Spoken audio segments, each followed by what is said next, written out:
এইভাবে দাওয়াত দেওয়ার পরে জুলুম অত্যাচার বেড়ে যাচ্ছে। এক পর্যায়ে আল্লাহর নবী বিশ্ব নবী কোরআনের দাওয়াত দেওয়ার জন্য তায়েফের ময়দানে চলে গেলেন। খেয়াল করে আমার কথাগুলো শুনবেন বাবারা, ও বন্ধুরা, ও পর্দার আর মা বোনেরা, আমার কথাগুলো আপনারা খেয়াল করে শুনবেন, আমলের নিয়তে শুনবেন। দিনের কাজ করলে কি বাধা হয়, আমাদের কি হয়, কিন্তু তারপরেও জীবন বাজি রেখেও আমাদের কোরআনের দাওয়াত দিতে হবে কিনা বলেন। আল্লাহ বিশ্ব নবী তায়েফের প্রান্তরে চলে গেলেন। চলে গিয়ে বড় বড় নেতাদেরকে ইসলামের দাওয়াত দিতে শুরু করলেন। দাওয়াত দেওয়ার পরে বন্ধুরা, বড় বড় নেতারা নবীর কথা তো মানলেনই না, বরং ওই তায়েফের ওই বখাটে ছেলেরা, দুষ্ট ছেলেদেরকে আল্লাহর নবী বিশ্ব নবীর পিছনে লেলিয়ে দিয়েছেন। নাউজুবিল্লাহ। ও বন্ধুরা, আমার নবী আপনার নবী দয়ার সাগর রহমাতুল লিল আলামিনকে ওই তায়েফের বগাড়ে ছেলেরা ডান দিক থেকে পাথর মারে, বাম দিক থেকে পাথর মারে, সামনে দিক থেকে পাথর মারে, পিছন দিক থেকে পাথর মারে। আমার নবী এতিম, নাই কোনো বাবা, নাই মা। আল্লাহর নবী বিশ্ব নবী রক্ত রঞ্জিত। ও বন্ধুগণ, আমার নবীর সাথে যায়েদ বিন হারেসা গিয়েছিলেন তায়েফের ময়দানে।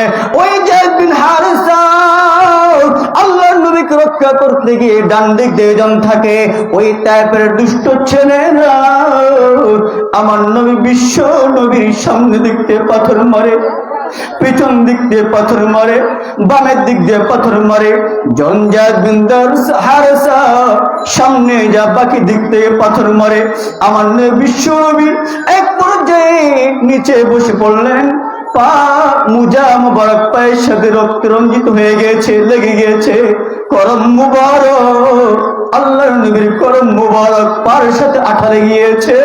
বিশ্ব নবীকে এক পর্যায়ে যায়েদ বিন হারেসা পার্শ্ববর্তী আঙ্গুরের বাগানের মধ্যে নিয়ে আশ্রয় গ্রহণ করেন। ওইখানে বসার পরে জিব্রাইল বলেন, নবী রে,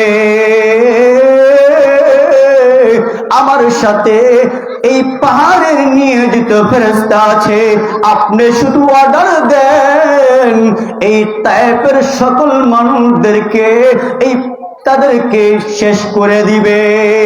নবী বিশ্ব নবী চোখে অস্ত্র জোড়া কণ্ঠে বলেন, ও জিব্রাইল, তায়েফের মানুষ তো বুঝে নাই, না বুঝে আমাকে পাথর মারতেছে, না বুঝে আমাকে, না চিনে আমাকে পাথর মারে, কিন্তু তারা তাদেরকে যদি শেষ করে দেন তাহলে তাদেরকে আমি ইসলামের দাওয়াত দিব।